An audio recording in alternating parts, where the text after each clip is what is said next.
रानी एक प्याज पराठे की रेडी लगाया करती थी। वह बहुत ही स्वाद पराठे बनाया करती थी। उसका काम भी बहुत अच्छा चल रहा था। उस बेचारी का एक ही सपना था कि उसका प्याज पराठे का अपना ढाबा हो। तो जानिए क्यों वह अपना सपना पूरा नहीं कर पाती। उसका पति एक मजदूर था और उसे शराब पीने की गंदी आदत थी। रानी का एक बेटा था जिसका नाम बिट्टू था, जो अभी कॉलेज करता था। तो ऐसे ही एक दिन माँ मुझे ना पैसे चाहिए, कॉलेज की फीस भरनी है। बेटा पिछले महीने ही तो मैंने तुझे 2000 रुपए दिए थे, तू आज फिर से मांग रहा है। माँ मैं जानता हूँ, पर अब कॉलेज वालों ने बोला है कि अगर कल 10,000 रुपए जमा नहीं करे तो वो मुझे कॉलेज से निकाल देंगे। माँ मैं सोच रहा हूँ कि कब तक आप अकेले ही घर चलाओगे। मैं पढ़ाई छोड़ के आपकी मदद करता हूँ। नहीं बेटा, तेरी माँ अभी इतनी बूढ़ी नहीं हुई जो अपने बेटे की फीस ना भर सके। मैंने ना कुछ पैसे बचाए थे ढाबा खोलने के लिए। अब ऐसा कर तू उससे अपनी फीस भर ले। नहीं माँ, ये आपने अपने ढाबे के लिए पैसे जोड़े हैं। बेटा मेरा क्या है, मैं तो फिर से पैसे जोड़ लूंगी, तू जा अपनी फीस भर। बेचारी रानी अपने ढाबे के पैसे बिट्टू की पढ़ाई में लगाती है। ऐसे ही एक दिन वह प्याज पराठा बेच ही रही होती है कि अपने सपने में गुम हो जाती है। आओ आओ, रानी के प्याज पराठा ढाबे में। भाई साहब आप आराम से बैठकर खाइए। अरे वाह माँ, आपने तो अपना ढाबा खोल ही लिया। आखिर अब तो हमारे पास पैसे ही पैसे होंगे। रानी इतना सोच ही रही होती है कि एक आदमी उसे आवाज लगाता है। अरे बहन जी, ओ बहन जी, अरे बहन जी जागिए नींद से।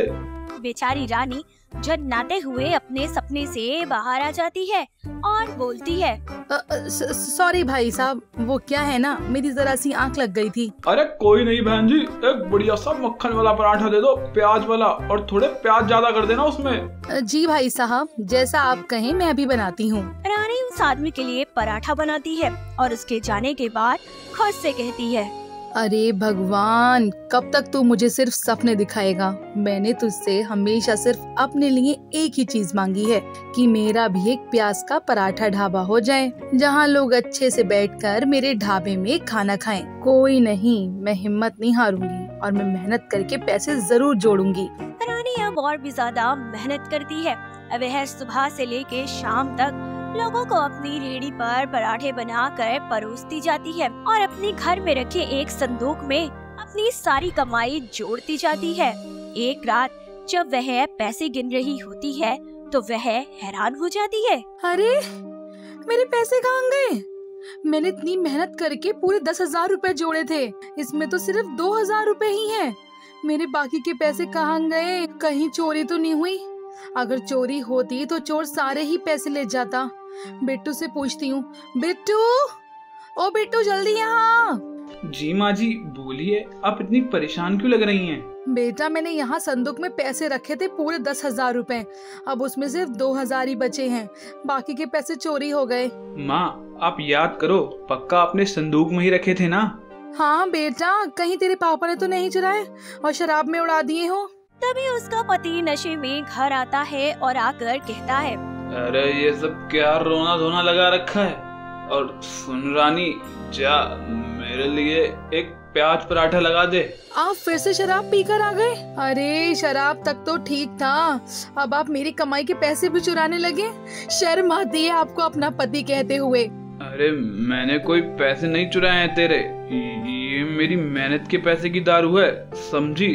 तूने खुद ने ही कहीं उड़ा दिए होंगे पैसे और यहाँ पे ड्रामे कर रही है। रानी को समझ नहीं आता कि उसके पैसे कहाँ गए, जमीन निगल गई या हवा उड़ा गई। ऐसे ही अगले दिन वह फिर से अपने प्याज पराठे बनाकर कमाए हुए पैसे संदूक में लाकर रखती है और जब वह रेहड़ी लेकर बाजार जा रही होती है तो वह अपने घर पर ही पराठे का कुछ सामान भूल जाती है और जैसे ही वह घर आती है तो देखती है कि उसका पति हाथों में पैसे लिए खुद से कह रहा है, अरे वाह, रानी को पागल बनाना कितना आसान है। मेरी बातों में यकीन कर बैठी है। बस ऐसे ये कमाते रहे और मुझे शराब के पैसे मिलते रहे। वैसे भी अब मेरे से मजदूरी होती नहीं है और वो मेरी बीवी है, इतना तो हक बनता ही है मेरा उसकी कमाई पे। यह सब रानी सुन लेती है और खुद से कहती है, मुझे लग ही रहा था कि मेरा पति ही मेरा दुश्मन है। अरे भगवान, तू क्यों मेरी परीक्षा ले रहा है? मैंने क्या बिगाड़ा है? अरे कैसा कामचोर और शराबी पति दे दिया मुझे तूने, जो अपनी पत्नी के पैसों पर चल रहा है। वह गुस्से से अपने घर के अंदर जाती है और अपने पति से सारे पैसे वापस ले लेती है। तभी बिट्टू वहाँ आता है और रानी बोलती है, अरे कैसे मर्द हो तुम जो अपनी बीवी से झूठ बोलता है? अरे अपने बच्चे का भी ख्याल नहीं तुम्हें, ना ही अपनी बीवी के सपने का। अरे एक छोटा सा सपना था मेरा कि एक प्याज का पराठा ढाबा खोलूं जिसमें आप मेरी मदद करो, उस कमाई से हम अपने बेटे को अच्छे से पढ़ा पाएं। लेकिन नहीं, आप ही शराब में डूब चुके हैं, इसके आगे आपको कुछ नजर नहीं आता। ढाबा खोलना है तुझे? अरे तेरी औकात है इतनी? तू सिर्फ एक रेडी वाली है जो पूरे दिन धूप में सड़कर ये अपना प्याज पराठा बेचती है। तू ये ढाबे के सपने मत देख, और हाँ, पैसे दे मुझे, मेरे को शराब चाहिए, दे मुझे पैसे। देखो शराब पीना छोड़ दो। अरे तुम्हें देखकर अगर मेरा बेटा तुम्हारी तरह बन गया तो मैं मर ही जाऊंगी। मेरे लिए नहीं, अपने बेटे के लिए शराब छोड़ दो। हाँ पापा, माँ सही कह रही है, आप ये शराब पीना छोड़ दो और हम मिलकर अपना एक ढाबा खोलते हैं जिससे हम इस गरीबी से निकल पाएं। रानी का पति यह सुनकर भावुक हो जाता है और उसे अपनी गलती का एहसास हो जाता है। तभी उसके मुंह से खून की उल्टी निकलती है और वह बेहोश हो जाता है। दोनों माँ बेटे उसे लेकर अस्पताल जाते हैं, जहाँ पता चलता है कि उसके पति का लीवर खराब हो चुका है और उसे जल्द ही इलाज की जरूरत है और इस इलाज के लिए 20,000 रुपए चाहिए। बेटा बिट्टू, हम इतने रुपए कहाँ से लेकर आएंगे? माँ, मैंने कुछ 5,000 रुपए जोड़ रखे हैं, लेकिन वो तो बहुत कम है। बेटा अब बस एक ही चारा है, मुझे अपना ठेला बेचना पड़ेगा और उन पैसों से तेरे पापा का इलाज हो पाएगा। माँ, ये आप क्या कह रही हैं? वो ठेला हमारी रोजी रोटी है, उससे ही तो हमारा घर चलता है। आप उसको ही बेचने की बात कैसे कर सकती हैं? बेटा वो ठेला तेरे पापा से तो जरूरी नहीं है, मैं मजदूरी कर लूंगी, लोगों के घर बर्तन धो लूंगी, तो चिंता मत कर।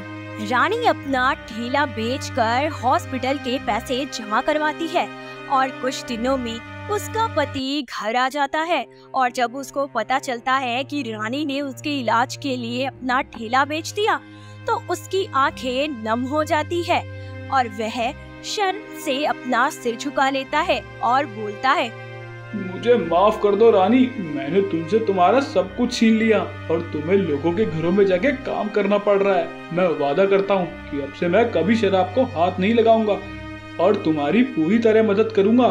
बस ऐसे ही रानी का पति भी सुधर जाता है और घर चलाने में अब रानी की पूरी मदद करता है। रानी के दुख कम हो रहे होते हैं। तभी एक दिन उसका बेटा आता है और कहता है, माँ, आप अब खुश हो जाओ, भगवान ने आपकी बात सुन ली। अरे बेटा, पर हुआ क्या जो तू ऐसा बावला हुआ जा रहा है? माँ, मैं एग्जाम में पास हो गया और कॉलेज की तरफ से मुझे पूरे 1 लाख की जॉब ऑफर हुई है। क्या बेटा, तू सच कह रहा है? मैं तेरे लिए बहुत खुश हूँ। भगवान करे तू और तरक्की करे और आगे बढ़े बेटा, बहुत खुश हूँ। बिट्टू खूब मन लगाकर काम करता है और अपनी पहली तनख्वाह अपनी माँ के हाथ में देता है और उसके लिए एक अच्छा प्याज का ढाबा खोलता है और अपनी माँ को सरप्राइज देने की सोचता है। वह घर आता है और कहता है, माँ चलिए, आपके लिए मैंने कुछ लिया है। बेटा ऐसा क्या कर दिया तूने? आप देखेंगी ना तो बहुत खुश होंगी। वह अपनी माँ और पापा को लेकर ढाबे पर जाता है जिस पर लिखा हुआ था रानी का प्याज पराठा ढाबा, जिसे देखकर रानी और उसका पति खुश हो जाते हैं और रानी फिर से अपने स्वादिष्ट प्याज पराठा बनाना शुरू करती है और उसका पति भी उसका साथ देता है। जो सपना रानी ने देखा था वह पूरा हो जाता है। तो दोस्तों, कैसी लगी आपको हमारी रानी की प्याज पराठे की कहानी? ऐसे होते हैं मेहनत के साथ सपने पूरे। आपका क्या सपना है? हमें कमेंट में लिखकर जरूर बताएं और हर मुश्किल का डट कर सामना करें।